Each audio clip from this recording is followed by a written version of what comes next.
Let not your heart be troubled. You are listening to the Sean Hannity Radio Show podcast. If you're like me and suffer from insomnia, you know what? That's not fun. I tried everything. I couldn't get a good night's sleep.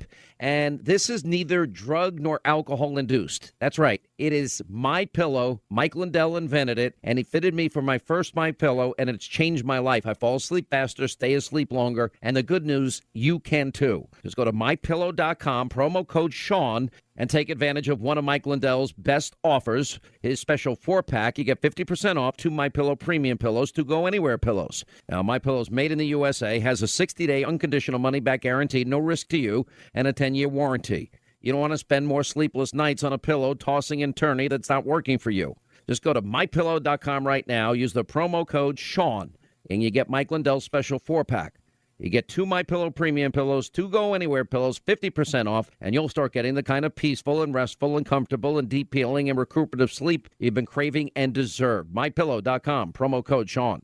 All right, glad you're with us. Wow, what a news day this is. It's really incredible. And what's even more incredible is how off topic the people that work in the so-called news business are. I mean, this is now bordering on a psychotic collective meltdown by the Destroy Trump media.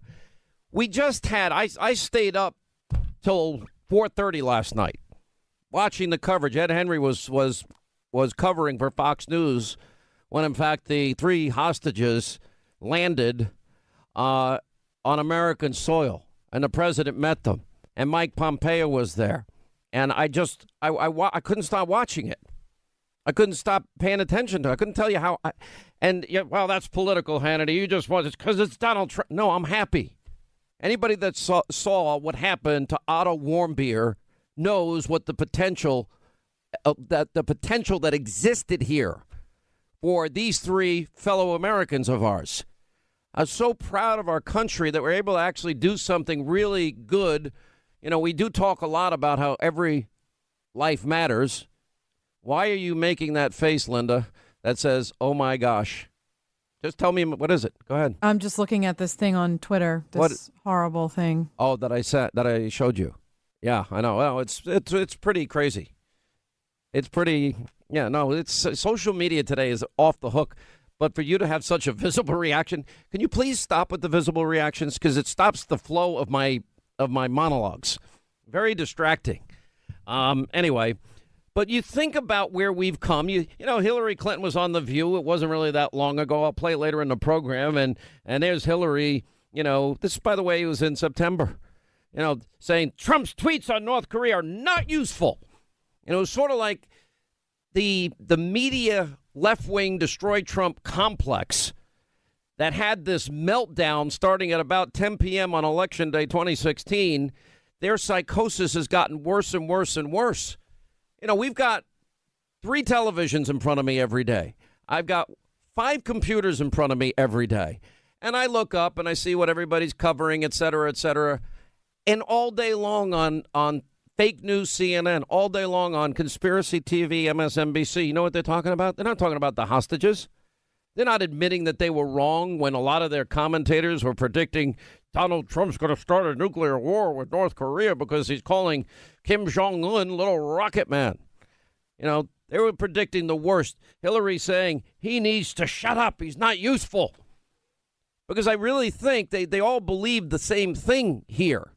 They couldn't believe that Donald Trump was a serious candidate. They couldn't believe he won the nomination. They never thought that he would defeat Hillary Clinton. They all thought he was going to lose. They all had a collective shock.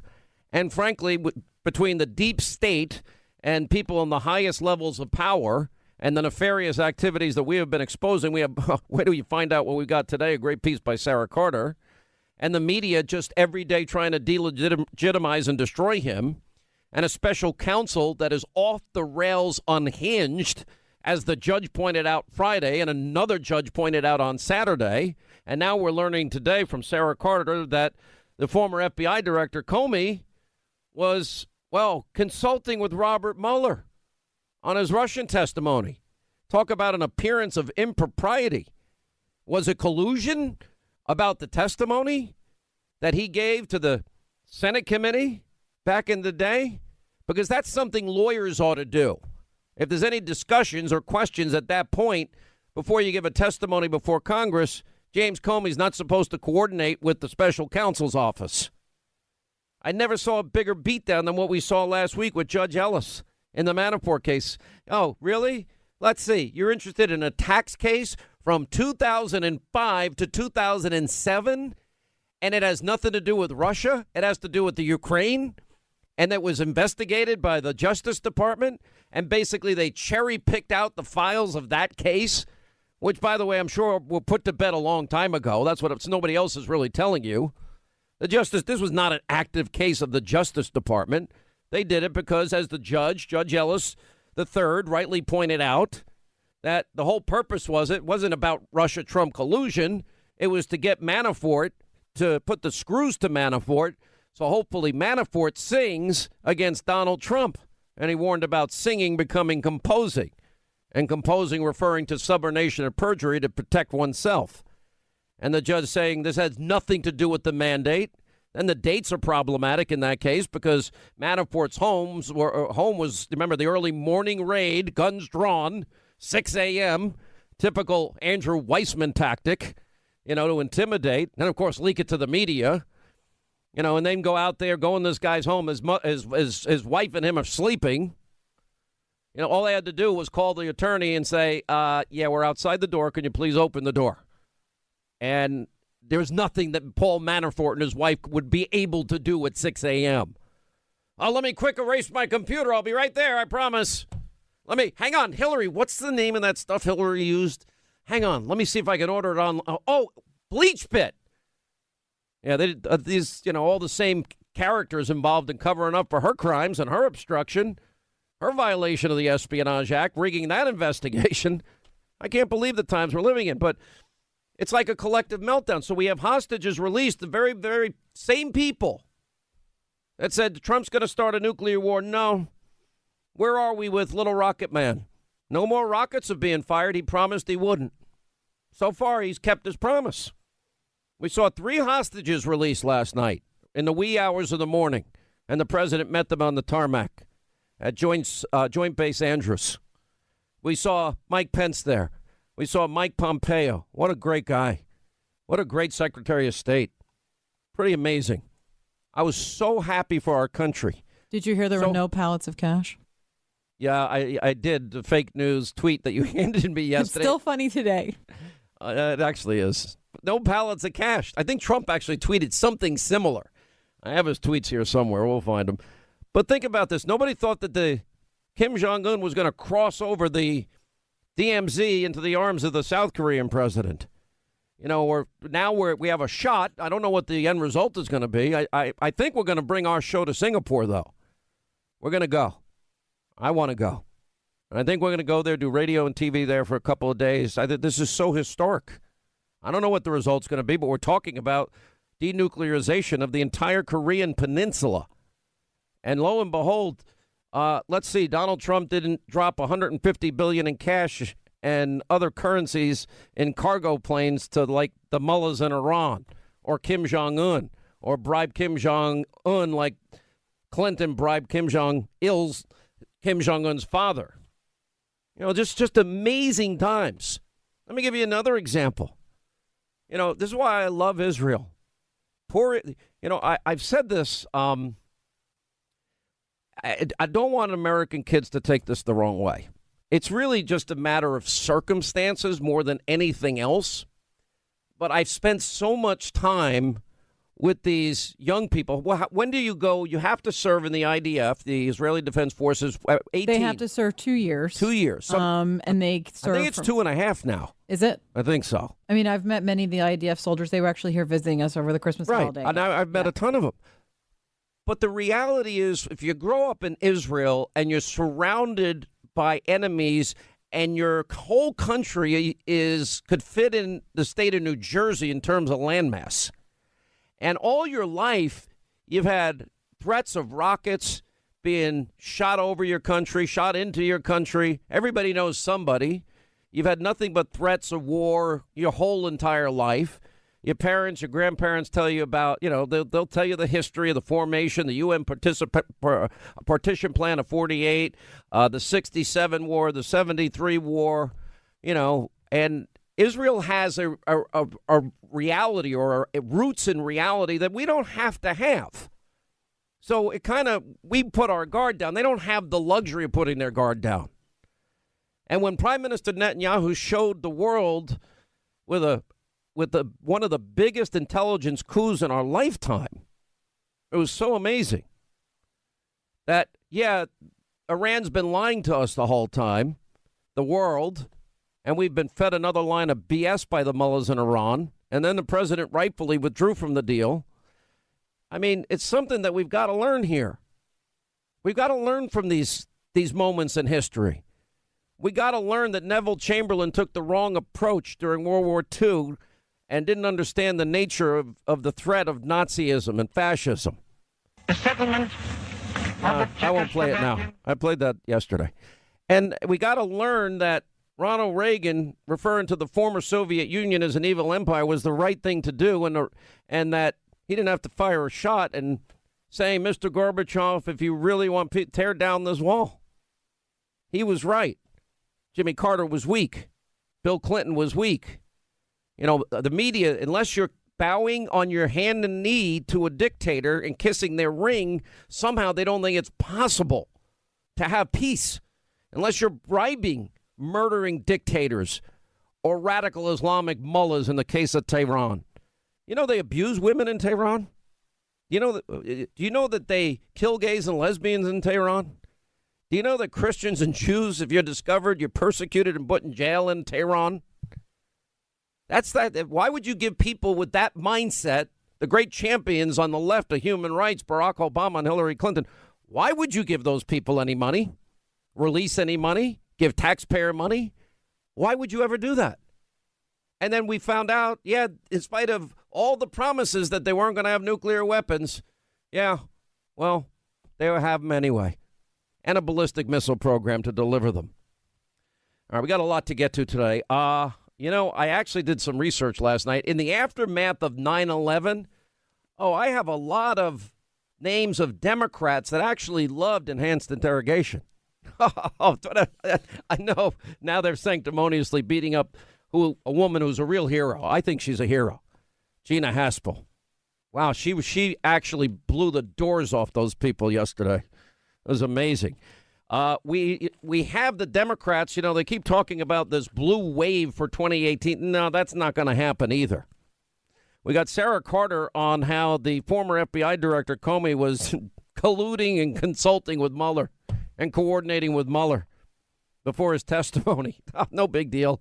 Only matters if you're on Donald Trump's team. Only matters if you like Donald Trump. We'll get to all of that. And, we'll talk about how great that was, the release of these hostages. And, by the way, our prayers have been answered. And the only prayer I want to send out to is Otto Warmbier's family. And I know they're happy for these families because I know somebody that spoke to them. And I know that they wish they had the same result. We know that just shows how dangerous this was for these three Americans. All right, 800-941-SEAN. So we should send our thoughts and prayers to them today. Because I'm sure, I know they're happy for these families because they know what it's like to suffer. I will tell you what is fascinating. I mean, I don't have a crystal ball yet. And every election season, I am always extraordinarily cautious as it relates to making predictions on a lot of things because circumstances change. I mean, if you think about the 2016 election, how many weeks before the election was the Access Hollywood tape dropped? Just before, it was like the Friday or the Thursday before the second debate. And everybody was predicting, that's it. He's done. He's finished. Linda was thinking the same thing. I was thinking, this isn't good. There's nobody that thought that was good. And the president showed up at that debate, gave an honest answer. Sorry, apologize, locker room talk. It was wrong. And, and I remember saying at the time, all right, does everybody want their worst moment or their with their friends moment or their alone moment? It's sort of like do you want it on tape and revealed to the world? Nope. And I think the American people know that deep in their hearts, nobody wants their tape out. That when they have something stupid. And if you're going to tell me that that if there are people out in this world that don't say stupid stuff or things that they would never say publicly, and I guess in this day and age, you have to assume everything's going to be public. If you don't admit to that, you're just lying, because I don't believe you. I think everybody has said stupid stuff. You want to use a biblical reference, all have sinned and fallen short. And I just thought that the answer was believable and honest. And is that the way we want? Do we teach our kids to talk? No. Do our kids talk in ways we don't like? Yeah. I have a 19-year-old and I have a 16-year-old. And I can tell you already, there's been many a discussion on all these issues. Kids aren't perfect. Anyway, CNN's poll is now showing that the blue wave midterm Democratic advantage is almost all gone. Now, they didn't put up a memo yet like Reuters did this week saying, oh, no, we don't believe our own numbers. This has to be an outlier. After all, just 50% of American independents love Trump. That has to be wrong. Anyway, the Democratic advantage in the generic ballot dipped from 16 points in February to 6 points in March. Well, now it's just 3 points. And let me tell you who's saving the Republican Party from themselves. Oh, by the way, the rescission that they did this week on that omnibus bill, that was a huge, huge play by the president. And Republicans went along with it because they didn't do it on the omnibus. They didn't repeal and replace yet, but they did get rid of the employer mandate. That was good. The tax cuts are taking hold. Look what's happening on foreign policy. We're now on a path to energy independence. We're on our way to 4 million jobs created. We have fewer people on food stamps than ever. Record low unemployment in 14 states, African Americans, Hispanic Americans, and women. Oh, he's helping the Republicans. Yeah, that guy in the White House that sometimes says things you don't like.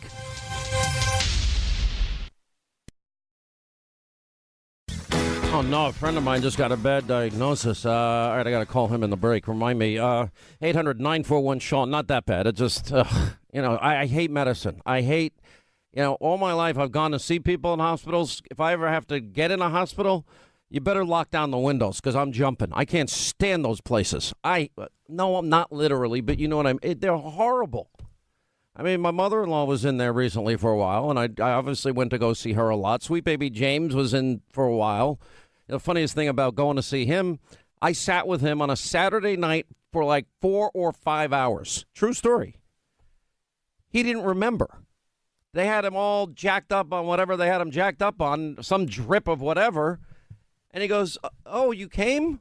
I'm like, James, I sat there the entire time. Now, there was something breaking news-wise. You were actually, I was telling you, I remember what it was, actually. We were being attacked over something, and you and I were texting about it. I actually called you when I talked to James on your phone. You talked to him. And your sister was there, too, and I was talking to James. And then, by the way, I love my sister to death, but because she's a nurse, she's like... Well, all you hear is her in the background. Now, listen, did you check this? Now, listen. How about this? I'd almost be like, please, I'm changing my views on assisted suicide. Nurse, please. She's driving me nuts. Oh, you better hope she's not listening. No, my sister's like, well, you can't be in a hospital without me or some other nurse there to double check everybody. She's right. And she, to the point where the good nurses that know their job, literally... We're not talking about them. Well, I will tell you this. So my mother-in-law was at Sloan Kettering. And I've got to tell you, I went to see her, and I was very impressed with the people that worked there. I was a little obnoxious at one point. You were? I'm stunned to hear this. All right, here's the problem. What's the problem? So my doctor says anytime I've got a little whatever that I'm worried about, I do research. We do research for a living. Okay, take it easy, first of all, WebMD. That's not research. Okay, so, my doctor, and I'll say, well, I read this, and he goes, stop referring to Dr. Google. Dr. Google doesn't know what I know. And he really gets pissed. if I mentioned that I looked it up. And he goes, yeah, well, go look up the side effects for Advil and the side effects of acetaminophen, Tylenol, and the side effects of this. And he It's goes, like any drug commercial that you watch, right? Oh, yeah. Any single one you watch, we will cure you. but please be known that this may cause dizziness, bleeding. You may die of a heart attack. If this And you may happens, have a please heart have attack someone and drop call dead. 911. Yeah, but otherwise it's a good drug. And Otherwise, it's going to clear up your acne. 1, 2, 3. You know, one of the best lines Donald Trump ever used on medicine? He said, you know, if you're at the end of your life and you want to try something new, why don't we let people try something new? I mean, if somebody wants to, why? I know people that go to foreign countries just to try an experimental drug because they want to give it a shot because there's been some hope there. I have a friend of mine in Georgia. They actually went to, it wasn't Sweden, maybe Norway. P.S. Your sister is listening, and you are totally busted, so you better apologize on air. Is she really listening? She's listening. She heard what you said. She just texted us. Oh, no, Teddy's listening. I'm sorry, Teddy. Those are the next words out of your mouth. Oh, no, I'm not saying that yet. You better say it. Okay, so my sister, if anyone's in the hospital, God bless her, she goes. But she drives the nurses nuts. Is this an apology? Because it sounds really bad. No, I am afraid that one day I'm going to be in a hospital in a position I can't throw her out. You should be afraid of when you go home tonight and she sees you. Well, she doesn't live in my house. So. She lives close enough. By the way, I have enough security at my house. She doesn't know how to get through it. I can change the code on my phone, which is an Just amazing. apologize, you stubborn mule. Listen, the person that I grew up closest with are my sisters. I know. Trust me, I love my sister. She was mean to me growing up. She did beat me up a lot growing up because she was older and I was just, I had 3 older sisters. I'm not forgetting that part. So now I never let her forget it. Now that you're not apologizing to her for a rite of passage? Why are you interrupting the Sean Hannity show with these needs for apologies? I'm just a friend helping a friend in need. Let's just be clear. You're criticizing her because you would want to make sure that a nurse did not do the wrong thing to you. Let me tell you right now, I am never going to be a good patient. Ever. I will never be a good compliant patient. And I'm going to tell you what's going to happen. Is the second that I think I'm ready to leave that hospital, I don't give a flying rip what they say. Those wires are coming out of me, and I'm out. I'm leaving. I'm not going to sit there. They keep you forever. Well, that spot in the woods won't last forever. You got to get there. Well, I do believe that when if I know for sure it's over, and I have time to think about it, yeah, I would like to bring my family together. We'll have a reading of the will. From my lips directly. We'll film it in case anybody wants to ever challenge it because I never thought I'd have any money. So, I've saved it all, but, except what I give away. And I would then say to my family goodbye. And I'd go to an unknown location. And I would, and then when I died, they'd be told, and here are my burial instructions. I want a Hannity's America above ground. What do you call that thing? A mausoleum. That's what I want. And I wanted to say Hannity's America. That's it. Hannity fought for America in his own way. Spoke in the wheel. I'll put that on. Just one little spoke in the wheel. The forgotten man is forgotten no more. You know what? We'll take the forgotten man picture and put it in the mausoleum. I'll hang it on the mausoleum. I'd love that. Yeah, that'd be cool. When you go into the woods, will you tweet for the last 24 hours of your life to just get everything out that you've held back? Well, no, I think the book that I should write at the end of my career is everything I've wanted to tell you but knew would get me fired. So now, James is joining the conversation on text. I'm getting the text. They're and James says that you're right. Yeah. So clearly he doesn't want to sleep in bed tonight. James says, I'm with Sean. Thank you, James. James, enjoy the couch. Get some extra blankets, my friend. Well, we should put James on because James did not remember the 5 hours I spent with him. If I would have known, I would have just not gone, and I would have said I was there for 5 hours. What are you talking about? But he did think he did remember me talking about one thing that made me think, okay, he remembered at least a little bit. He remembered that I showed up a little bit. Oh, man, I am I am so dead. I love my sister, Teddy. But she is a nurse, and she doesn't let anyone go to the hospital, by themselves. And she'll stay there forever. Anyway, what were we talking about? I got so much news to get to. Oh, there's a call on the line for you. I think you may have to stay on this topic a hair longer. Oh, come on. Who is it? Yeah, hello? Hey, Sean. Sweet baby really James. Gotta be better your sister. What, James? You didn't even remember when you were in the hospital. I sat there 5 freaking hours, and then when you got out, I said, Well, do you remember we did this and this. You You're were like, the you didn't best. remember. You didn't even remember I went. I know. I was really touched that you showed up, but you're right. You had to reconstruct for me later what had happened. I was going to listen. They pump you full of stuff. You're in a daze. You don't really know what's going on. I figured it out, but the interesting thing is you carried yourself. Your conversations were lucid. I couldn't tell. You seemed perfectly normal to me. So. Well, that's me. I can always. All right, is my sister there wanting to yell at me or what? Yeah. Should I put her on? Yeah, put her on. I'll tell a great radio story about my sister in a second here. Hey, buddy. Is it showtime? All right, everybody. Not everybody in the world knows you call me buddy like I'm a dog. Hey, buddy. Hey, bud. Bud, come here, bud. All right. So my sister, when I started Bucket of lies, when I was in my bucket of 20s, lies. I didn't tell her. Why you? Can I tell? You should host the show. Why am I hosting the show? You know what? I've often asked that same question. Yeah. Well, the funny thing is when I started in radio at this college radio station that ran me out of town because I was horrible. On a rail. On a rail. Yeah, I deserved it. But during that show, not many people called in, so I would say to my sister, now don't forget to call the show. And I'd say, and then after, a few minutes, if nobody else calls, I want you to call back and just use a different voice. And you did, go ahead. Do your horrible British accent for everybody. Bilingual. I became bilingual. No. It was like a New York, hello, how are you? How you doing? Hello. It was hilarious. It worked, buddy. All right. Oh, God, now everyone's going to... All right, enough. You're ruining my life. You are absolutely ruining my life today. Stay well, Sean. Your MMA is going to, keep you in good shape, and you need it because I don't want to see you in a hospital. Trust me. By the way, don't you love reading about your little brother all the time? That I'm a horrible human being. I don't believe it. I don't believe it. Not at all. All right. When we started back in the day, you never thought this was going to happen, did you? Oh man. I never really thought about it, to be honest. Yeah, me either. Right. Me either. That's the funny part. All right. Well, I love everybody. You know that. Stay Goodbye. well. I know. Bye. She drives me nuts. Drives me. I kind of like that during the call she was keeping you to task. Well, get back to your show. Shouldn't you be working? She calls me some days at 2 minutes to 3, and I'm like, I got a radio show, or 5 to 9.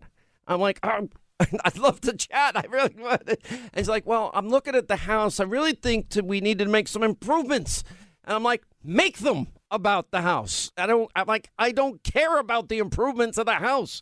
No, but there's different options. You can do the big tank that costs this much and the little tank that does this much, or we can bury the tank and pay that much, but I think that's way too much. And I'm like, bury the tank. Bury it. Pick the best option. Whatever the guy recommends. Oh, it drives me nuts. People think I've lost my mind here. All right, so the former FBI director is consulting with Mueller on Russian testimony. Wow. Where is the mainstream? You know what the mainstream media cares about today? Stormy Daniels. That's all they care about. All they care about. I mean, they might as well give that attorney guy, whatever his name, a show of his own. And he's on. And I just saw a Breitbart piece. Fake news CNN is down. Well, we were number 1 for the quarter. Thank you all very much. We're number 1 in April. And thanks to this audience, we're number 1 so far in May. And we're not doing what they do. And we've been right and they've been wrong.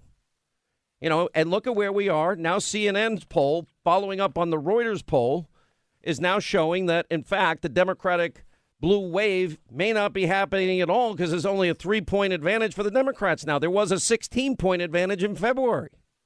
Now, there's still a long time to go before we get to Election Day. I think the biggest bombshell this week that nobody's paying attention to, 91% of network news coverage about Donald Trump is negative. 91%. And even with that and this witch hunt going on, look at what this president has encountered.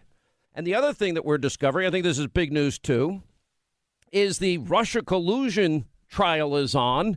And it looks like the first casualty is Robert Mueller, because you have this Russian company, Concord Management and Consulting.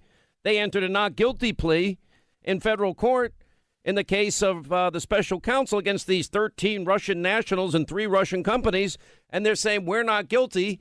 Now Robert Mueller's probably going to have to withdraw the indictments because Robert Mueller put show indictments up. What are we going to hand over to the Russians? Confidential. They have a right to discovery. Are we going to hand over to them confidential U.S. government information that proves that they were using Russian bots? I mean, I love the story. It came out a while ago. It was trending. You know, why do I think my name has now become clickbait? Because I'm in every story, even when I'm not. I'm not Jennifer Aniston. Look at me. I'm chubby and I got white hair. You're not chubby. Just a little in the stomach area. I'm working on it. I work out every day. You know, this story is hilarious. Russian-linked Facebook post targeted fans of Hannity. Black Lives Matter. Okay, why am I in the headline? Because it goes on to say that, well, some of the groups listed include fans of Fox News primetime personalities like Hannity, Bill O'Reilly, Black Lives Matter, the Huffington Post, let's see, Black Voice readers, veterans, conservative Christians, people who like being strongly patriotic, the LGBTQ community. One ad released, it's everybody. Well, that was the warning that Devin Nunes gave in the Washington Times in 2014.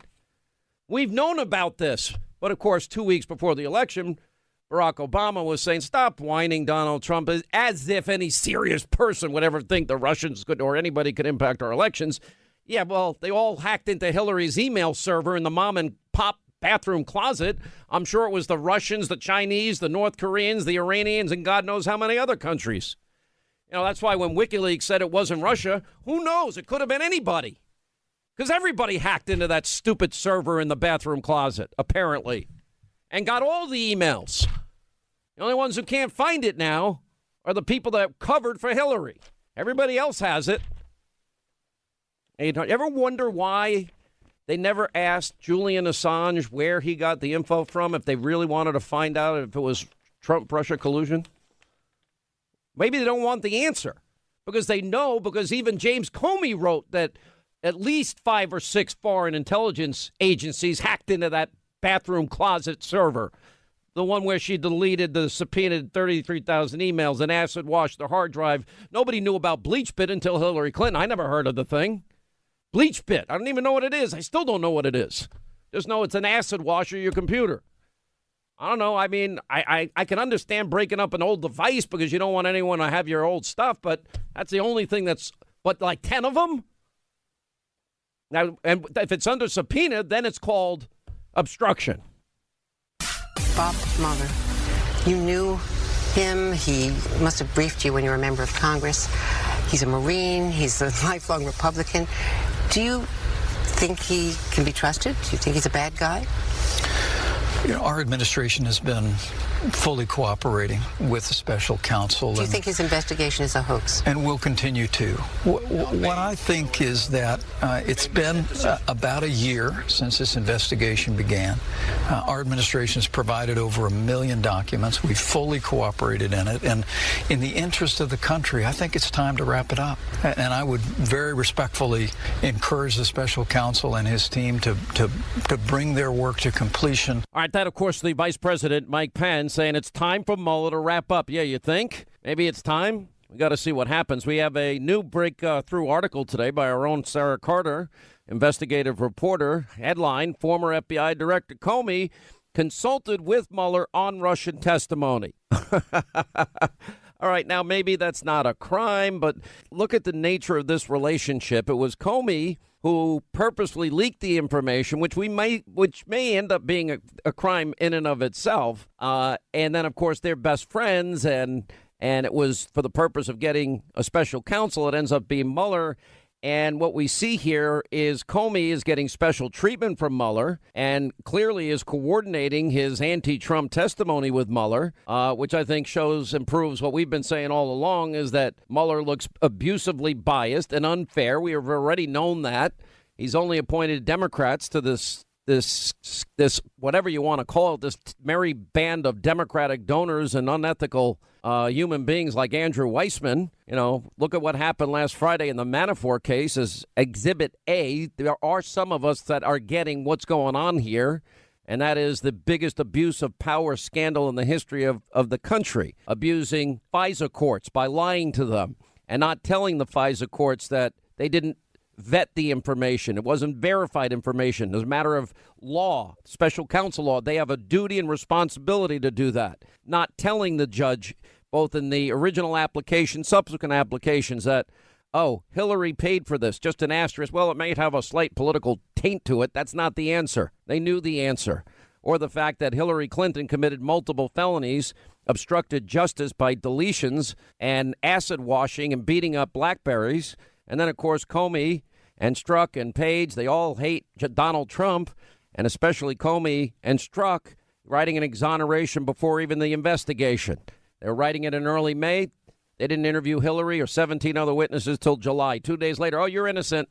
Okay, I want the same treatment for Donald Trump with the special counsel. So we have all of that information. Then we got surveillance and unmasking and leaking raw intelligence. Unmasking at a level we've never seen in this country ever before. 350% increase in the last year of the Obama administration. People like Samantha Power unmasking about a person a day. Why would the UN ambassador be unmasking American citizens through illegal surveillance of the government? Now we're talking about deep state actors that are abusing these powerful tools that we need in a dark and evil world to protect us. Only a few actors. And then we see, of course, people, look at what the actions of Andrew McCabe and James Comey. And then, of course, we have Bruce Orr and Nellie Orr. And then, of course, we got Page and Strzok. And we got James Baker involved in all of this. Rabinsky's involved in all of this. And what's Loretta Lynch's role in all of this? And it goes on and on. Anyway, to join us now, we have David Schoen, criminal civil liberties attorney. Also, Sarah Carter, SarahACarter.com, investigative reporter, Fox News contributor. Let's go into your story, Sarah, about this coordination with Mueller and Comey. Pretty jarring. It is pretty jarring, and there had been suspicions about this last year in June. Actually, Fox News was the first to report that there may have been some coordination here, and now there's actual proof based on these emails. And, everything, Sean, that everyone's had to do to try to get documentation has been crazy. I mean, they've had to wait months, weeks, a year, for documentation to come out. And now Judicial Watch was able to obtain through FOIA, through the Freedom of Information Act request, these emails that show that Comey was coordinating with Mueller on his testimony, that he was waiting to talk to Mueller before he would give a go-ahead on his testimony to the Senate Intelligence Committee. And I think that's vitally important because, as you well pointed out, Comey and Mueller are very close.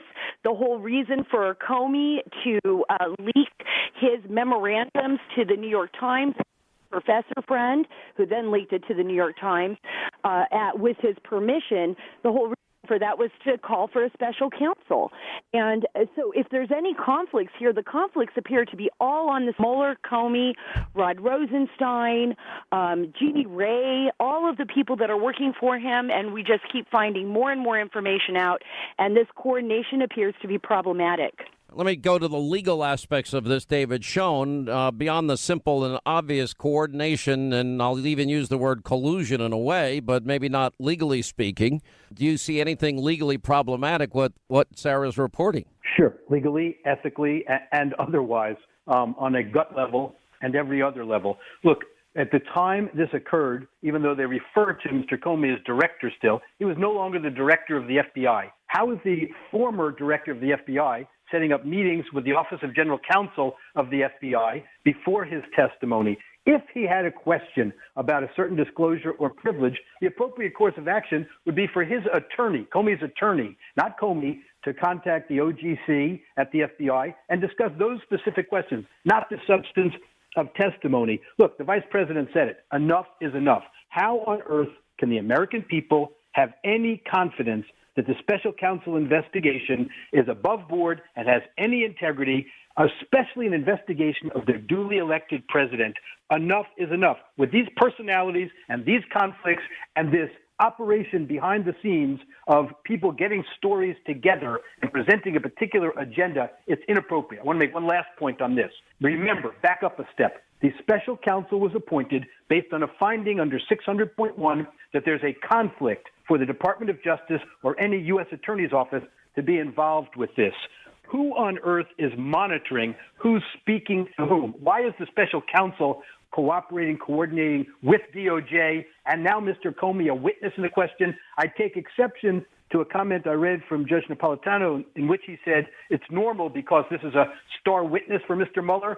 Comey is not to be a star witness for Mr. Mueller. He's a former public servant questioned to give the truth before Senate and House committees. Do you feel, as an attorney who knows the law well, do you suspect and feel like others, including Greg Jarrett and many others actually, that the release of that privileged information and government information was in and of itself a crime when he gave it to three people? And then under oath, of course, he only acknowledged one of the three. I think you could make an argument about lying about on omission here.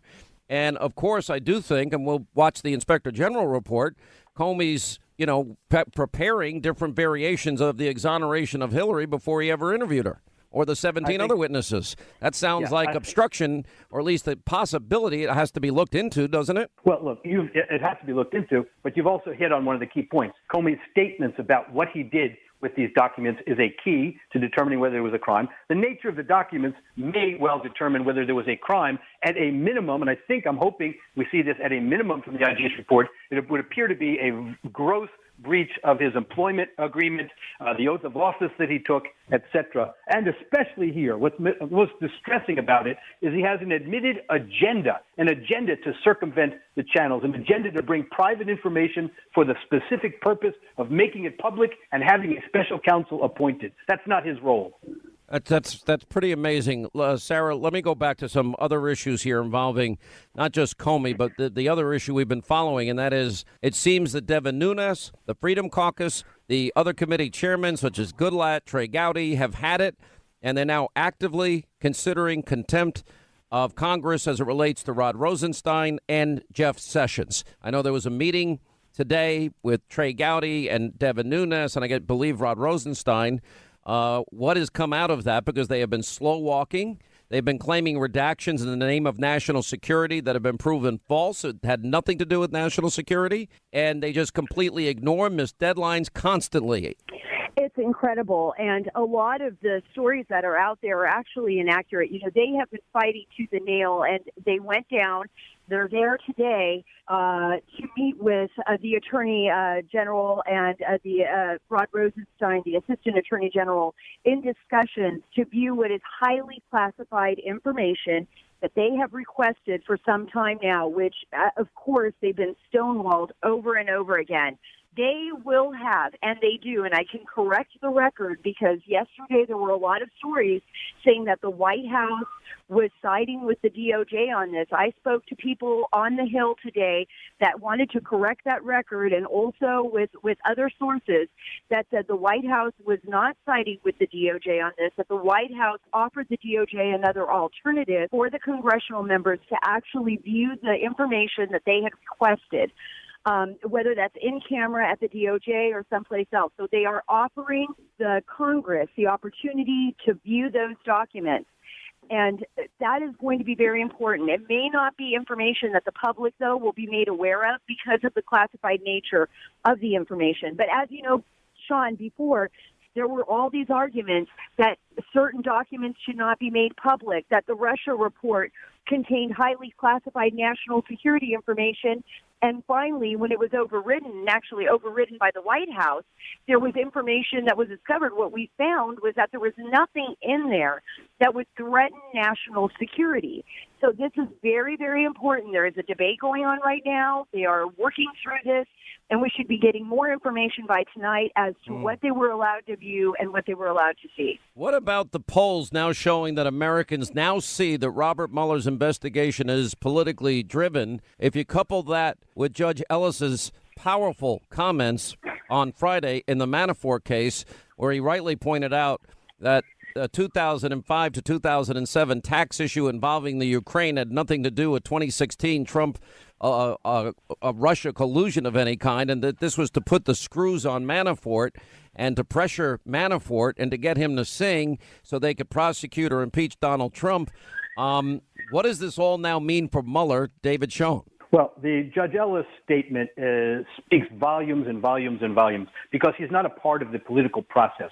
He's a judge, a tough judge, a no-nonsense judge. He's the same judge who set a very high bail for Mr. Manafort, found him to be a flight risk. He's had enough. He's calling him out on it, much like perhaps the letter from the FISA court in response to a letter from Congress may have been showing some frustration by that court. Look, and the other factor, by the way, that you didn't add in this conversation that you were on top of from the beginning about American public and the Mueller investigation is the makeup of the Mueller team. You tell any fair American citizen who's on that team what their background is, what their agenda was, who they contribute to, etc. As you pointed out on your show from day one, and Sarah Carter has written about, no American would think that's fair if they look at it objectively. We'll take a quick break. More with David Schoen, Sarah Carter on the other side. We'll talk about that other ruling that came from another judge this past Saturday when we get back. 800-941-SEAN is our number. Newt Gingrich at the bottom of the hour, and much more as we continue. And as we continue with attorney David Schoen, investigative reporter Sarah Carter, you mentioned something in passing, David, and I'll throw it to Sarah first here. On Saturday night, the judge in the case of these 13, the indictment that came down as it relates to 13 Russian troll farms. Well, Robert Mueller wasn't expecting that. Well, one of those companies is actually going to defend itself, and they did. And Mueller lost. He wanted to delay the process. And that now is getting underway. And that, I think, puts Mueller in a position where he's going to have to withdraw these indictments because he's not going to share this information with Russian troll farms that if they really are such, like he claims. Well, I think this is the most fascinating, most underreported story out there, right? Because it's kind of like a Law and Order moment. One of the sources I was talking to told me it was a moment where I think Mueller's team, and this team actually is being led by Jeannie Ray, and we all know who Jeannie Ray is. She's a big Clinton supporter. She maxed out all of her donations in 2015 and 2016 to Hillary Clinton. So she's in the courtroom, and all of a sudden, here comes on Wednesday the people representing this Russian company, these attorneys, and they're like, okay, we want this to go to court. We want a speedy trial. Now that opens up Robert Mueller to discovery. This is incredible. So now they're going to be opened up to discovery, and it will require the special counsel to turn over all the evidence required by law that they had collected. And that is huge. Let me jump in because we're running out of time. Does that mean Mueller has to pull out for national security reasons, David Schoen? And Mueller never thought this was going to happen. This was a show indictment, wasn't it? It looks like it. And the other problem he's facing is speedy trial. That's where these lawyers strategically moved in. There's a speedy trial clock running. If Mueller's not prepared, the indictment could be dismissed. He may dismiss it and re-indict, or he may convince the judge. These folks have a way of working behind the scenes, it seems. It's unbelievable. Let me applaud both of you and Greg Jarrett and Sebastian Gorka and Sidney Powell and Tom Fitton and so many others that have worked so hard on all of this. You guys have been amazing. And layer by layer, it's now everything you've been reporting, Sarah, we've been talking about, David, is now coming true. My number one priority is to dismantle the disastrous deal with Iran. I have been in business a long time. I know deal making. And let me tell you, this deal is catastrophic for America, for Israel, and for the whole of the Middle East.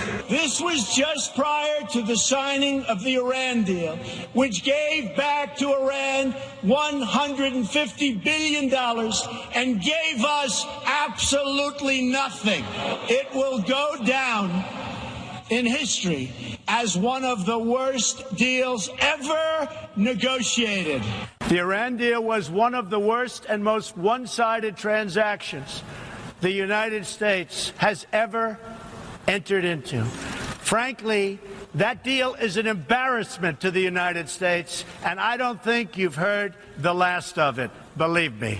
I think it's the worst document I've ever seen as far as the negotiation is concerned. Never, ever, ever in my life have I seen any transaction so incompetently negotiated as our deal with Iran. All right, that, of course, was the president. It's been an incredible week as it relates to foreign policy. I stayed up, I know many of you did, late last night to see the release of these 3 American hostages. Now, this on the heels, the lead up to this is amazing. It's fascinating. It's historic. You know, everybody in the media, every Democrat, when you call him Little Rocket Man, he's going to get mad and you're going to start a nuclear war. Well, not only did the president call out Kim Jong-un repeatedly, he showed up a carrier strike force in the region to show a military presence. He strategically partnered with the president of China, which squeezed North Korea economically. He put his own sanctions on North Korea. And the next thing we know is Little Rocket Man is crossing the DMZ, meeting the South Korean president. Little Rocket Man stopped firing missiles over Japan and threatening the world. Little Rocket Man has now released 3 hostages, and he's now talking about the denuclearization of the Korean Peninsula. Everything that the media and Democrats said would never happen. Joining us now with his historic insight, a great historian in his own right and a professor at heart more than anything, is former Speaker of the House, Newt Gingrich. How are you, sir? I'm doing really well, and I share kind of your sense of amazement. What a couple of days. And the president tweeted out today that they're going to meet in Singapore, which is, I mean, who could have predicted 2 years ago or 3 years ago that we'd come this far down the road this fast? Now, you know, as the president keeps saying, the deal's not done. His goal is the same as it's always been, which is a denuclearized North Korea, and he's going to stay focused on getting that done. But between his courage in standing up to all of our allies on Iran, report they gave Israel today when the Iranians fired some 20 missiles at Israel, and the Israelis responded by bombing sites in Syria, the degree to which they're moving things. I thought the classic moment this week is the New York Times wondering where Secretary of State Pompeo is and why is he missing when the president announced the Iran deal. And, of course, it turned out, well, he was missing because he was meeting with Kim Jong-un, getting 3 Americans released, and setting the stage for a historic meeting in Singapore. And I would think even for the New York Times, there might be space here for an apology. I wouldn't hold your breath. That wouldn't be I wouldn't put you under advisement for that. I'm strongly considering, I think we're going to take this show, this radio show and TV show to Singapore. You know, this has, look, you're right. You want to. We don't know what the final outcome is going to be, but I know this. We haven't had a rocket fired since Kim Jong-un said he wouldn't fire them. We had the hostages released. I mean, that image of Kim Jong-un crossing the DMZ into the arms of the South Korean president, and the fact that he's willing to talk about the denuclearization of the entire region, and America didn't have to drop $150 billion in cash and other currency. It's a pretty amazing moment. Very reminiscent, I think, of the Berlin Wall. Yeah, look, there are a lot of parallels here between Reagan's pleasant firmness and the dismantling of the Soviet Empire. But I think it was very telling today and very smart that, and unlike you, I saw the arrival and the president's comments. I mean, there was the right tone. It was the right way of saying, look, you do the right things. We're going to be nice to you. Now let's talk about the next set of right things we need to get done. Mm-hmm. I think it also speaks very well of Secretary of State Pompeo and the job he's doing, that he could get this much done this quickly. I've always liked him. Don't you like? I've always thought a lot of him. Mike's been a great guy. I knew him back when he was in the House. He is a remarkable talent and did a great job at the Central Intelligence Agency. And, of course, here you have a guy who spent the last several years at the CIA looking at Korea. So his ability to sit down in a room with Kim Jong-un with a level of knowledge that very few people have, and also to learn. I think he spent 90 minutes with him, and I suspect he came away having picked up a lot of points and a lot of insights that he did not have when he landed in North Korea. Let me move on. In the midst of all of this foreign policy success, and in the midst of, let's see, we're now headed to 4 million new jobs created by the president, the lowest number of people on food stamps in years and years. Every economic statistic is more unbelievable than the next. 14 states have record low unemployment numbers, record low unemployment for African Americans, Hispanic Americans, women in the workplace. All of this is happening, but yet the president and every news channel and every big newspaper in the country, they seem fixated and focused on Russia, Russia, stormy, and they barely cover what is now been clearly revealed as it relates to some of the highest people within our government involved in very nefarious activities, and it's only going to get worse for most of them. Well, I think, first of all, some of that's going to come out just because that's the nature of the information, that it's just going to happen.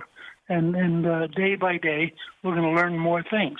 What I really want to ask, though, is, at what point I saw that Vice President Pence, very quiet guy for the most part, saying Mueller needs to wrap this up. And I don't see Robert Mueller and his merry band of Democratic donors and people with very questionable ethical histories like Andrew Weissman wrapping it up. It seems like they're digging in deeper and deeper and deeper. But remember, they're now on quicksand. I mean, they've got this whole problem with Judge Ellis in the Manafort case in Virginia. But they may be actually about to get into a real mess because one of the Russian companies that they cheerfully mentioned that they were going to indict has come into an American court and said, fine, we're ready to go to trial, and we want the right of discovery. Well, I guarantee you Mueller does not want to give them the right of discovery. And that this is one of those, both Andy McCarthy, who you know well, the former prosecutor of terrorists. Yeah, he's on Andy tonight. Said the other day, you should never. Well, it's great he's going to be on tonight. He'll have a lot to say about this. You can ask him to expand on this. He said, you should never indict somebody you're not prepared to try. And I'll guarantee you they are not prepared to go through discovery with a Russian company with good lawyers, and because they don't want to, they're not going to reveal some national security assets if they do exist. And it's going to show how weak their case is. I mean, this Russian company didn't come into the American court because they think they're guilty. They came in because they think this whole thing is an absurdity. So I think you're going to see Mueller have considerable problems trying to solve all this. And I don't think that it is necessarily going to go very well for him. And I think between those two cases, he's literally now on quicksand. Well, let me ask you this, because we heard the beatdown of this judge on Friday in the Manafort case, and, the judge was very clear. Let's just be clear in the courtroom here. This so-called tax fraud case against Manafort from, 2005 to 2007, well, this has nothing to do with Trump and Russia and the election. As a matter of fact, this has to do with business in the Ukraine, doesn't it, sir? I mean, it was a beatdown against the special counsel's legal team, and he goes, I've seen this before. I've been around a long time. Basically, you just want to put the screws to Paul Manafort in the hopes that he'll give you information that will help you really get to your main target, who is Donald Trump, to either prosecute or impeach. So you're basically using this old case that was handed to you by the Department of Justice to make Paul Manafort sing against Donald Trump. I could not believe, and the judge didn't stop, Mr. Speaker. I think he clearly made the case in a way that was devastating, and that even the mainstream media decided they had to actually report. And I thought it was a substantial loss of prestige for Mueller. And as I said, that's now been followed by this new effort by the Russians to actually force Mueller to go into court and prove his case. And I think in the next few weeks, you may well see, as Trump becomes more respected, both on the economy and on foreign policy, you may see the entire Mueller team decaying in ways nobody could have guessed a month ago. I just don't see it. I mean, if Mueller wanted to get out of it, all he would do is say, okay, we'll agree to written answers to these questions by the president, get it done. Because the minute he demands that the president goes and sits down with Mueller and if it's the New York Times 49 questions, which I know wasn't true, but he wants to get into, well, what were you thinking then? What were you thinking here? We all know that no lawyer is going to allow the president of the United States to subject himself to such an interview, and they're going to back out, which means it's a year-long or longer legal battle, and the Constitution is on the side of the president. That's right. And I'll just say, I'm not at all sure that it's going to go that far. If they get humiliated, again, because remember, Judge Ellis has said within 2 weeks they're supposed to give him the entire unredacted document that Rosenstein signed empowering him. And I think they don't want to give it away for reasons, I think, that it will prove that he has gone way beyond his assignment, E. Miller. And then second, they're now going to be faced with this discovery problem in the Russian case. And I just have I may be wrong here, but I just have a feeling this thing may start to sputter and come to a conclusion before they ever get around to interviewing the president. Well, it didn't really come up. It was referenced, but in a more obscure way, because I read the 50 pages of what happened on Friday. I read it at least 4 times now. And what was fascinating to me, if you look at the timeline, the judge was talking a lot about the Rosenstein mandate and what it was given in terms of powers handed off to the special counsel, Mueller, and then he appointed his team of unethical Democratic donors. But putting that aside, if you look at the timeline, they raided Paul Manafort's home at dawn on July 26th. And then on August 2nd, that's when Rod Rosenstein gave the addendum that allowed Mueller to investigate and do all of this. Now, maybe I'm just, small town kid from Long Island, New York, and maybe I've got it all wrong, but to me it seems to be the exact opposite that should happen, that if Rod Rosenstein wants to approve this type of action against Paul Manafort for a tax issue in 2005, he should actually issue the approval first before the raid takes place. Maybe I'm wrong. No, of course you're right. And of course, this is why you get into these kind of procedural fights where really good lawyers come in and say this whole case needs to be thrown out. And that's why you'll notice Manafort did not counterattack by filing suit just frivolously. I think Manafort and his lawyers believe that what Mueller's done is so far beyond what their authority was that they're going to get thrown out. And certainly what Ellis was indicating the other day, Judge Ellis, is there's a very real possibility they're going to throw the whole case out. It just is. And then we go back to where we started here, and that is the foreign policy success of the president. Then we look at the economic success of the president, and really more, I think, impressive than anything else is that when this president makes a promise, he keeps it. And I think that's good politics. And I think the Republican Party, we've got the 2018s coming up here. Maybe they could learn a thing or two about good governance is good for your political fortunes. For the first time, I began to see senior reporters who've been saying to me, this guy actually does mean what he campaigned on. And he really is strategically very set on doing what he promised to do. And I think that's beginning to finally sink in how really different and how really serious President Trump is. And the other thing, which I think we don't give enough credit for, is remember, he has all of this legal noise in the background. He has all of these personality attacks.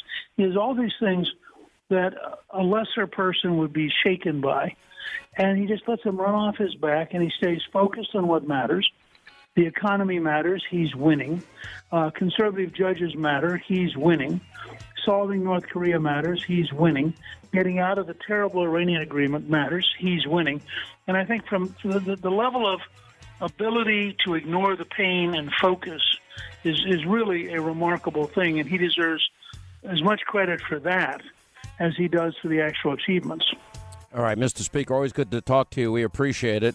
All right, when we come back, our News Roundup Information Overload Hour with Danielle McLaughlin and Jonathan Gillum.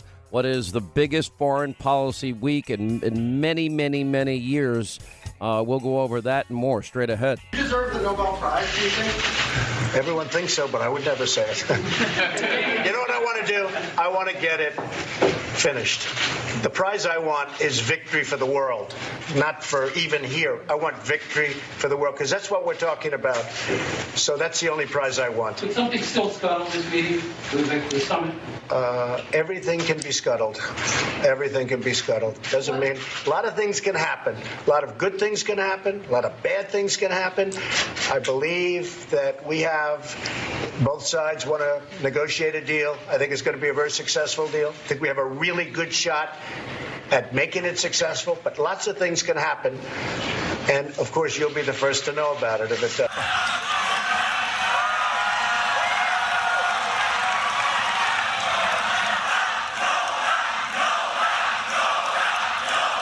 North Korea, this is a very serious issue. And what I I am most critical of is that you cannot deal with North Korea unless you work with our allies, South Korea and Japan, and you move China as much as possible, right? So it doesn't help for the president on Twitter to insult South Korea. That is not useful in our trying to bring people together to deal with what is a very serious threat to our own national security.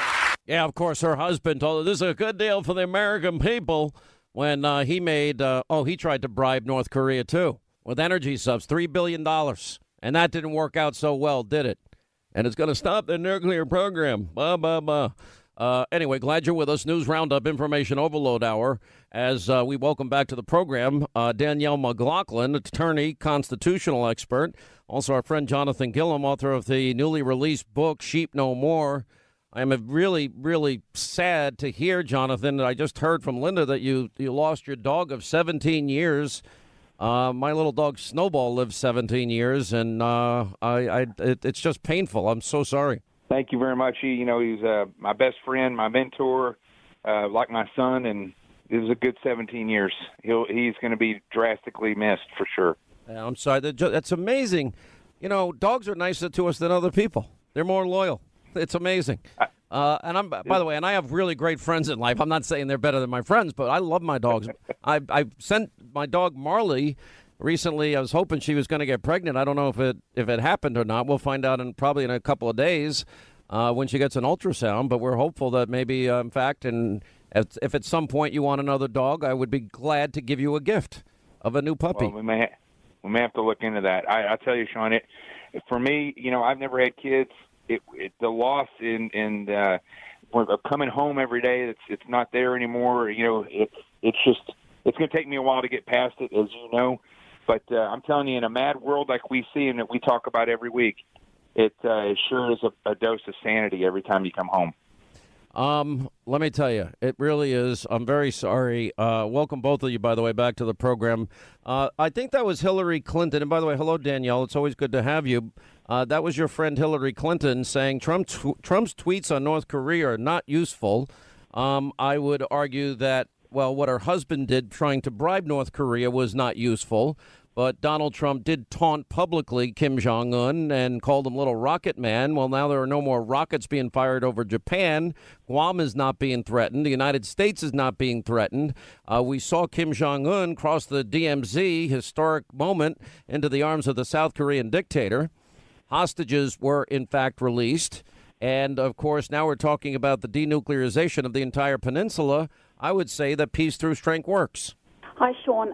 Let me, before I answer that, I just want to also add my condolences to you, Jonathan. I know how much you loved Rico, and, my heart is with you. I understand that these pups are family members and our kids, and, my heart is with you. Thank Sean, you. You're so welcome, my friend.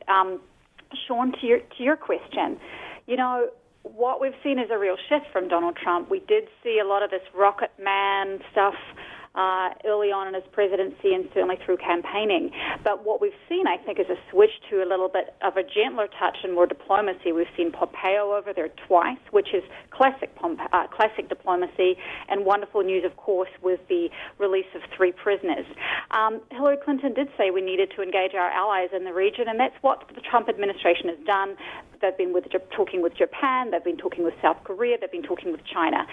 I have plenty of criticisms of the president for other reasons, but if he can get this done, this will be an historic moment. Well, I think it could be, and so it really happened from Donald Trump, didn't it? It was him taking a tough position, Democrats predicting nuclear war, Hillary Clinton saying that it's not useful, and we know her husband's policies failed because he promised us that North Korea wouldn't get a nuclear weapon after he bribed North Korea, correct? Well, you're talking about what happened in the early 90s. Excuse me. Right? No. We're talking about the billions of dollars that Bill Clinton used to bribe Kim Jong-un's father. We're talking about the billions that Obama used to try and bribe, in his particular case, the mullahs in Iran. And these were people chanting before and after that deal, death to America, and burning the U.S. flag and the Israeli flag, and they burned it again yesterday. So I don't believe in bribing despots, mullahs, radical mullahs, despots and people that abuse their own people. No, I'm not interested in being nice to them or giving them any money. None. Are you? No, I'm not interested in bribery, but first things first, the money that Iran got back when the Iran deal was signed was Iran's money. It was $400 million for a weapons deal that never got completed back in 1979 and $1.3 billion of interest. And that process went through The Hague for many, many years. So you call it a bribe, I call it something else, but I will agree with you that we shouldn't be bribing despots and we shouldn't be paying ransoms to get hostages back. What's your take, Jonathan? Well, what show are we on? Because Danielle sounds like a conservative now. Well, I guess through the prism of history that we're right. What is she going to say? No, I want to go back to bribing dictators. Hang on. So here's what's great about this whole thing is that I had a feeling, as you did, that this would take a little over a year before President Trump got into office and started doing stuff, before the proof and the pudding would start to pour out of the bottle. And this is what is so great about this. No matter making things happen, and the proof is in the results. But somehow you mean like the economy, GDP growth at 3.7%? That would be pretty good news, I think, right? I mean, I don't remember Obama ever having that. And, or record low unemployment in 14 states, Jonathan, or record low unemployment for African Americans, Hispanic Americans, women in the workplace, like those things. Oh, and 3+ million jobs created. Is that what you're talking about? All measurable. In this case, we're looking at North Korea. President Clinton had his chance for 8 years. All he did was pay the North Koreans. Obama had his chance. He didn't do anything. Hillary Clinton, as Secretary of State, had her chance to make real differences. She just killed 4 Americans. I mean, it's like these people, if you look, and I said this on Fox News several years ago when Obama was in office, if you look at a true professional like President Trump, you're going to measure them by the details of the things that they do correctly. But when you're measuring people like the Clintons and the Obamas and John Kerry and all these people, you're literally looking at the size of their mistake. And when you look at President Trump, you're looking at detail-oriented results. And they just refuse to accept these things, but it doesn't matter, because how many things is he going to do correctly before the stats just start to overflow, which they are already? It's pretty phenomenal. Well, Danielle, I just begin to see a pattern, and the pattern's very simple. It's Neville Chamberlain, peace in our time, and it's Winston Churchill, blood, toil, tears, and sweat. Our aim is victory, victory. And the two very distinct approaches to evil in their time. Now we have evil in our time that we're dealing with. And if you have radical Islamic mullahs that have nuclear weapons, well, that sounds like the potential for a modern-day Holocaust, especially when they chant regularly, death to Israel, death to America. Barack Obama thought that $150 billion in cash and other currencies was going to make them like us more. Well, the net result of that is, thanks to Prime Minister Netanyahu and our allies in Israel, we discovered they do have a nuclear program, and they've been lying to the entire world the whole time. And they have a ballistic missile program. So if we don't get the problem solved now, well, then we run the risk. In the last century, 100 million people were killed. How many people would be killed if it's A squared, B squared, C squared? Radical Islamic mullahs that chant death to America, death to Israel, coupled with weapons of mass destruction, that equals to me the potential of a modern-day Holocaust. Am I wrong? I don't think you're wrong. I think that there is a different way of approaching this that we can talk about, and I think we should talk about. First and foremost, the Netanyahu intelligence. I think in April of this year, Mike Pompeo, now obviously Secretary of State, said that there was no evidence that we had that Iran was not in compliance. I'm no friend of this regime, but the question is, what is your strategy here? Did we have more bargaining power to stop their ICBMs and to stop their march into Syria if we stayed in the deal and exerted pressure otherwise, or have we got less leverage now that we've sort of stepped away from our allies and the 7 other parties in this deal? Do we have less leverage now. I don't think anyone's quibbling with the idea that we need to constrain Iran and that Iran is an enemy of this country. The question is, how do we do it? Well, how do we do it? What's wrong with the president's policy? It seems to be working pretty well in North Korea, Jonathan. Well, I think he is. I think you're exactly right. I don't know if that type of policy would work with Iran, but maybe it would. But here's the thing, everybody has to remember that Iran declared war on us in 1979, and we have been in a state of war with them since then. It's just that they don't fight us directly. They fight proxy wars. Where we are in the Middle East, they're supporting the fight through money, and then also terrorism against Israel. They do the same thing. And I am of the mindset that Iran needs a spanking.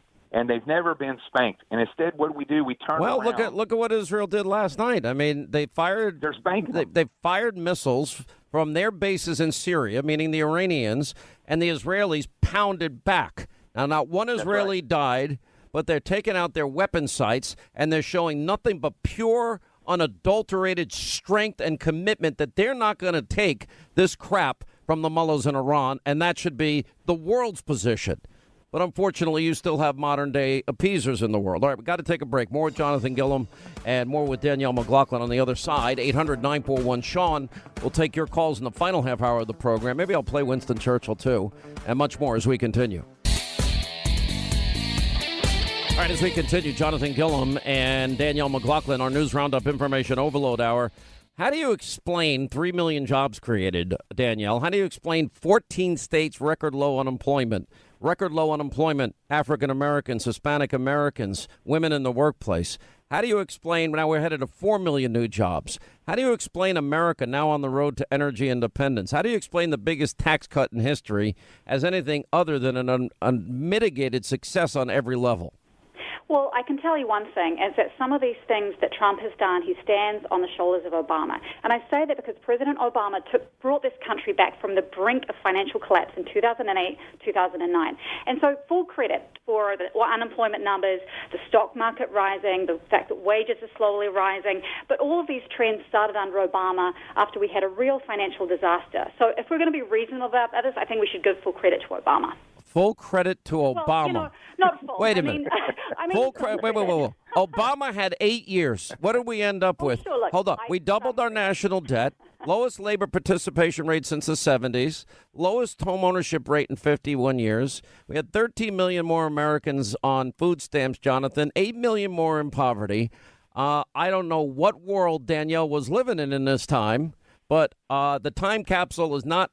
It's fairly recent memory. And 8 years, he has a track record that spoke for itself. Now we've changed policies and changed course, and now we're benefiting from that major change. I love you, Danielle. There's only so much I can do to take up for you on social media. I have a feeling you're going to get hammered a little bit for that one on Twitter. Take it. And I would like to correct myself. I didn't mean full credit. This is a New Zealandism. I mean that you have to admit that Obama takes some credit for taking us out of the second largest financial crisis after the Great Depression. That's all I just don't see. I don't see it that way at all. What I see is, I saw some of Bill Clinton where there's status quo, where things stayed the same, but I didn't see through Obama any major gain in anything economical at all. In fact, what I see now with Trump coming in reminds me very similarly to when you have warriors go through the door when you're facing an enemy, and if somebody freezes at the door, they just shove them out of the way, and the train keeps going in.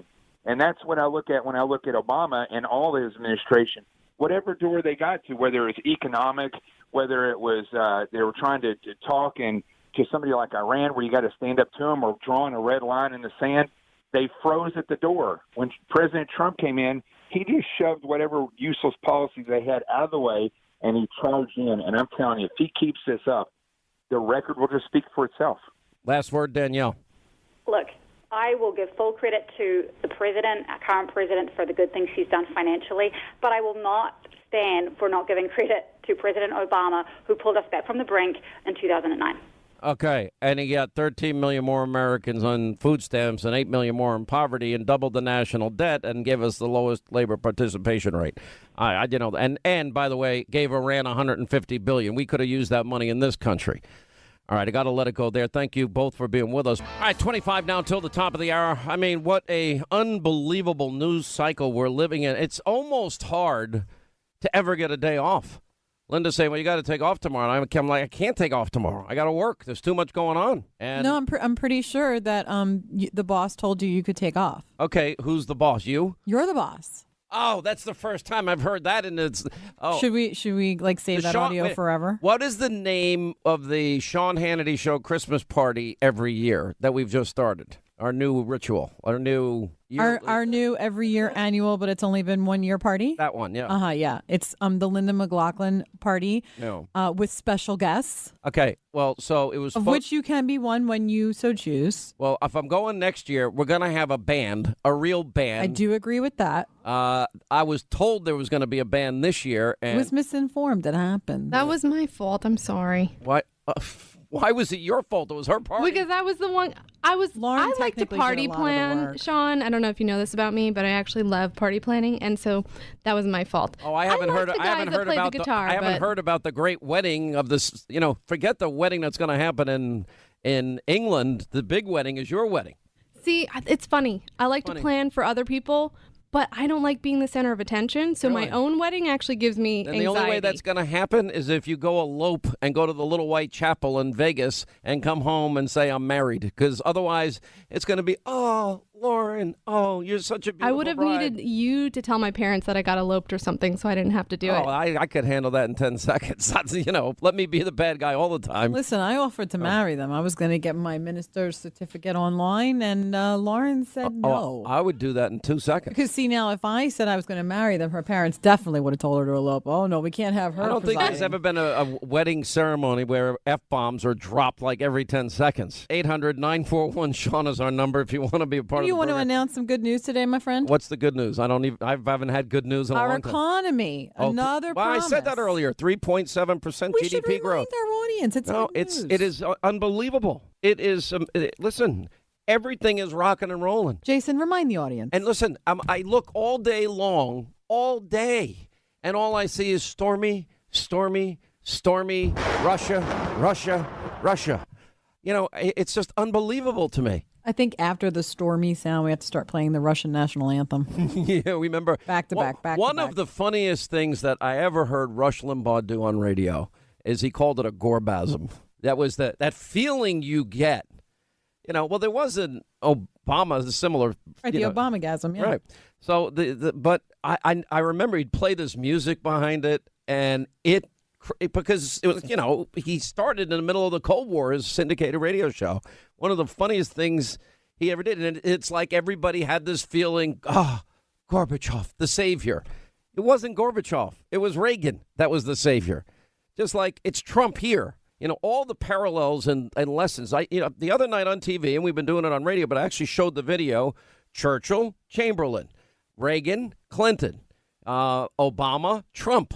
And there's two very different, thought processes as it relates to dealing with the world's despots and dictators and murderers and killers.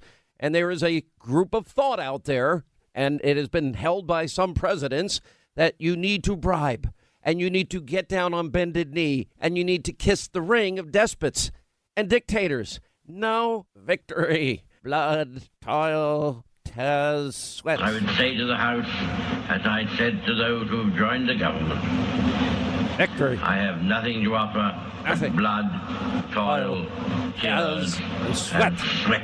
You ask, what is our policy? What is our policy? I will say, it is to wage war by sea, land, and air, with all our might, and with all the strength that God can give us, to wage war against a monstrous tyranny never surpassed in the dark and lamentable catalogue of human crime.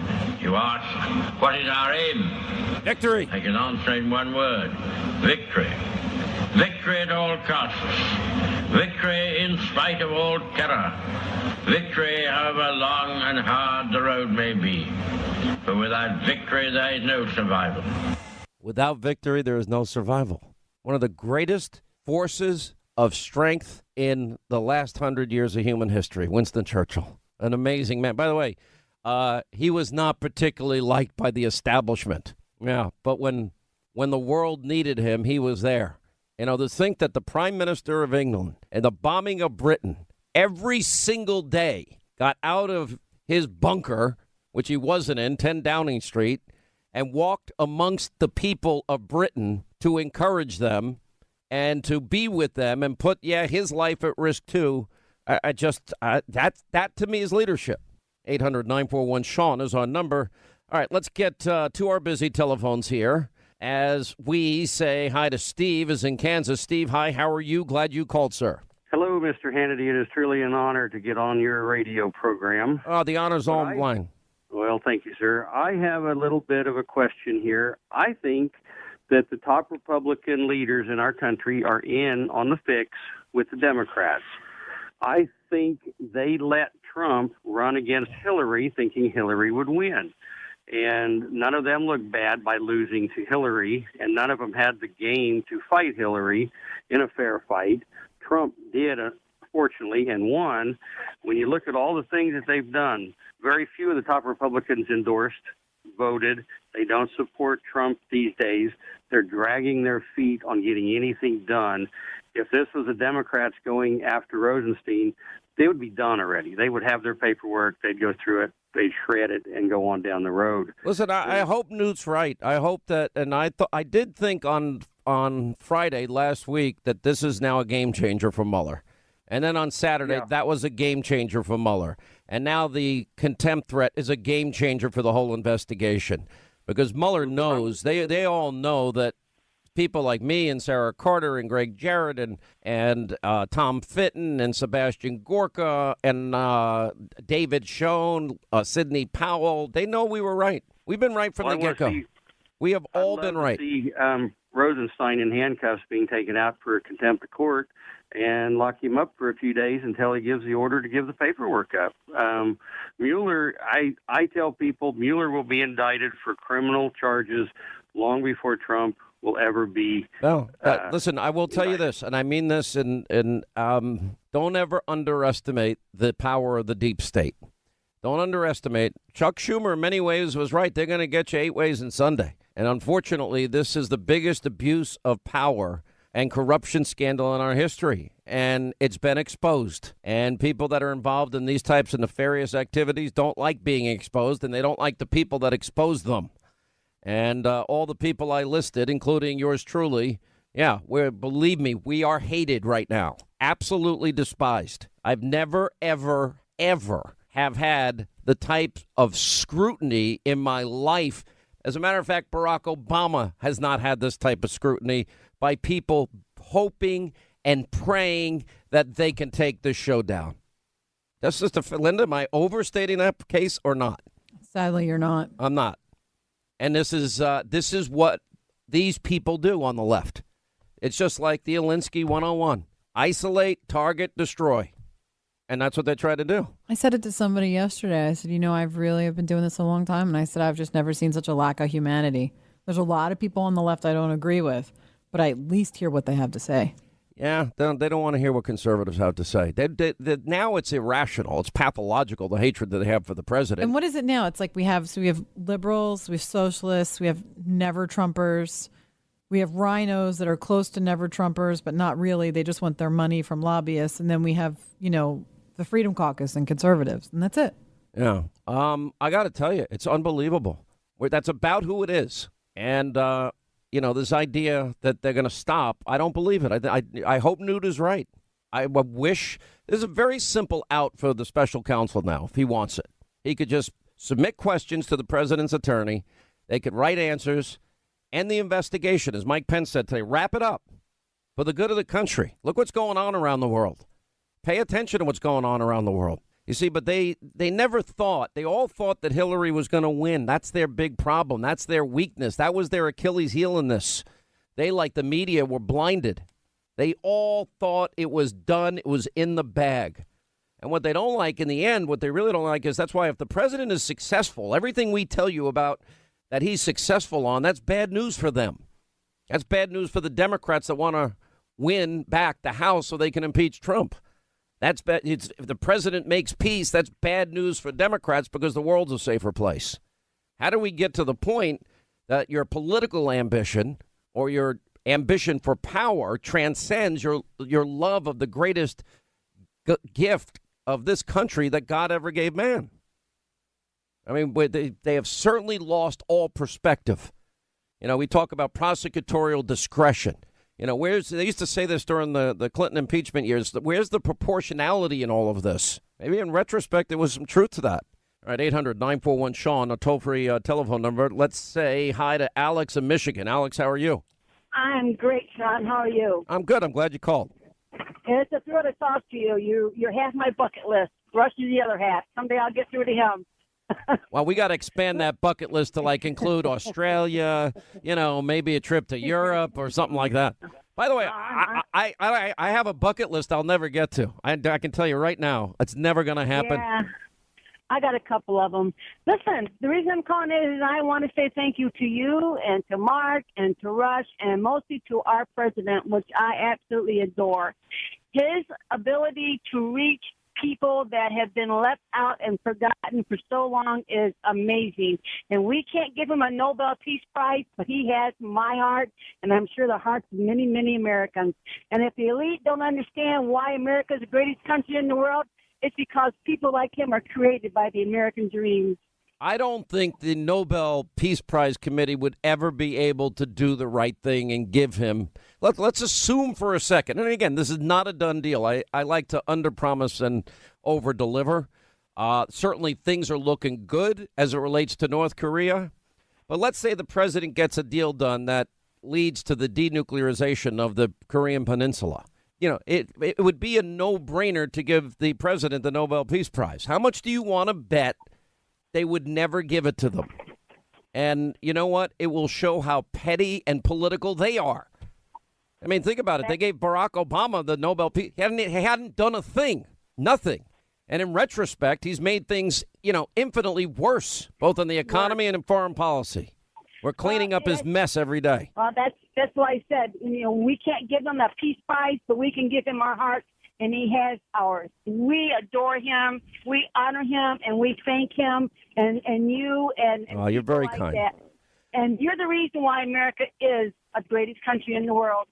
It's because people with more money than I will ever dream of having still remember what it is to be down here with the rest of us working for a living. Let me put my life in perspective for you, okay? Just to give you, in the 1991-ish, I guess, or two, I was making in radio $19,000 a year. In 96, I was making, I think, $50,000 a year in radio.